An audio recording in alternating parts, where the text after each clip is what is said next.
사랑하는 형제자매 여러분, 안녕하세요. 예년 같았으면 함께 송구영신 예배를 드리며 서로 위로하고 격려하고 또 소망의 새해를 맞이할 텐데, 올해는 코로나19 사태로 인하여 그렇게 할 수 없어서 매우 안타깝습니다. 2020년을 보내고 소망의 21년을 맞이하며 형제자매들과 예배는 함께 드리지 못하지만, 하나님께서 우리 공동체에게 주시는 위로의 말씀과 함께 새해 축복을 나누고 싶었습니다. 먼저 새해 인사드리겠습니다. 사랑하는 형제자매 여러분, 2021년 새해 하늘 복 많이 받으세요.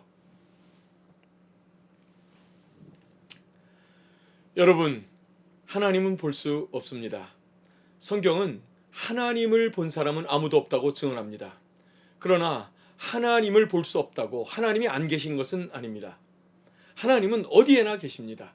그 하나님은 당신 자신을 나타내십니다. 모든 피조물들도 당신 자신을 계시하고 또 우리 안에서 선한 마음으로 당신 자신을 나타내십니다. 하나님은 존재하실 뿐만 아니라 자신을 나타내시는 분이십니다. 우리와 교제하기 원하시는 분, 말씀하시는 분이십니다. 하나님이 어떻게 말씀하실까요? 하나님의 계시라는 관점에서 생각해 볼 때, 하나님은 우리가 일상에서 접하는 다양한 상황과 사건을 통하여 말씀하십니다. 하나님의 말씀인 성경이 하나님이 사람들과 맺은 스토리인 것을 생각해 볼 때, 하나님이 상황을 통하여 말씀하신다는 사실이 더욱 분명합니다. 상황을 통하여 말씀하신다는 의미는 이 사건의 주관자가 하나님이시라는 것입니다. 사람은 그 사건을 경험하는 가운데 하나님의 어떠하심에 대하여 생각합니다.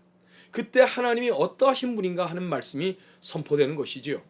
바로 그 상황 가운데서 선포되는 하나님의 말씀을 통하여 우리는 하나님이 어떤 분이신지 비로소 조금이나마 깨닫게 되는 것입니다.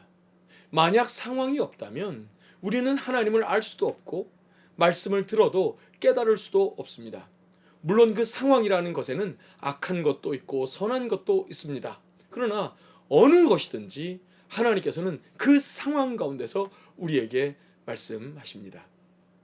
가령 예를 들면 선지자 요엘은 대대적으로 임한 메뚜기 재앙을 가지고 여호와의 날을 예언했습니다. 메뚜기 재앙은 자연적 현상이지만 이 자연적 현상이 성경적인 관점으로 해석되면 그것이 하나님이 주시는 메시지가 될 수 있었습니다. 요엘 선지자는 메뚜기 재앙을 여호와의 날을 이해하는 상황으로 해석하고 마지막 심판에 대한 하나님의 말씀을 전한 것입니다. 성경은 성도들에게 항상 기뻐하라고 권면하고 있고 또한 범사에 감사하라고 명령하고 있습니다. 왜냐하면 하나님이 모든 상황의 주관자이시며 그 상황을 통하여 당신 자신을 드러내고 계시기 때문입니다. 그분은 정말로 좋은 분, 정말로 선하신 분, 사랑 그 본체시라고 성경이 증언하고 있습니다. 여러분, 만약에 그렇다면 그 상황을 통하여 우리를 향한 하나님의 사랑과 선하심이 드러날 것입니다. 심지어 내 죄로 인하여 벌어진 고난도 혹은 코로나19와 같은 사회적 재앙도 하나님의 선하심이 드러나는 방편이 충분히 될 수 있습니다. 하나님은 이러한 부정적인 것들을 가지고도 얼마든지 선한 목적으로 이용하실 수 있는 전능하신 분이십니다. 그러므로 모든 상황 가운데서 기뻐하라고 또 감사하라고 명령하는 것입니다. 하나님께 드려지는 성도의 겸손한 기도 또한 효과가 있는 것입니다. 성도 여러분, 만약 하나님이 주관자가 아니라면 우리의 기도는 일시적인 평안한 기분만 줄 뿐 아무런 효과가 없을 것입니다. 고난 가운데 드려지는 기도는 정말이지 쓸데없는 짓이 될 것이 분명합니다. 그러나 여러분, 어떤 상황이라도 기뻐해도 됩니다. 감사해도 됩니다. 우리의 기도는 능력이 있습니다.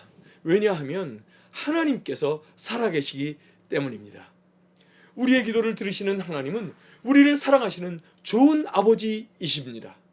하나님은 우리가 어떤 상황, 어떤 사건에 직면해 있어도 그 상황 가운데 함께 하시며 우리를 향하신 당신의 선하심을 드러내십니다.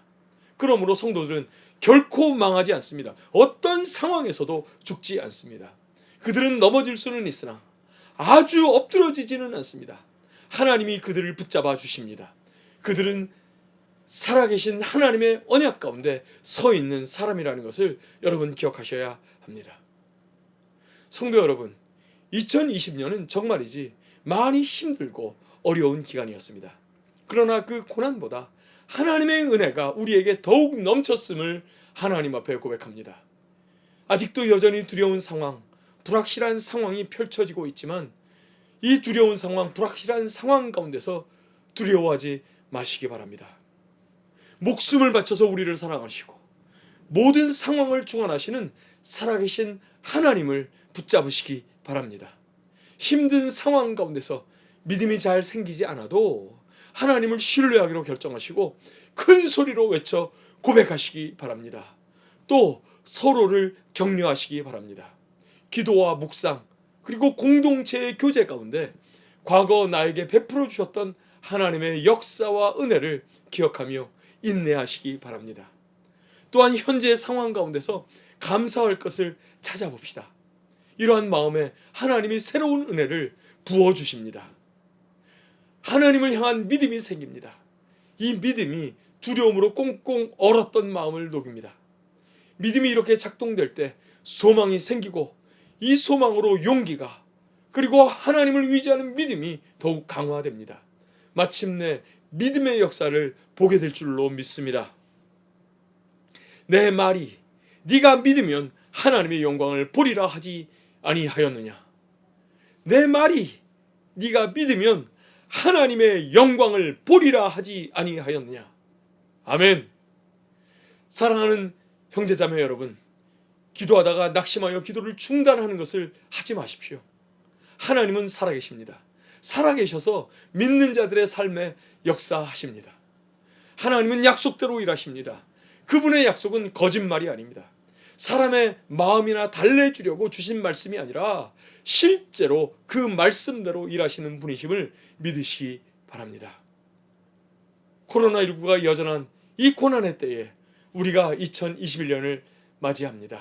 그러나 그 고난보다 더 크신 하나님의 은혜와 보호하심이 준비되어 있다는 사실 또한 믿으시기 바랍니다. 그 은혜와 사랑을 경험하는 2021년이 다 되기를 간절히 바랍니다. 사랑하는 형제자매 여러분, 새해 하늘복 많이 받으시기 바랍니다.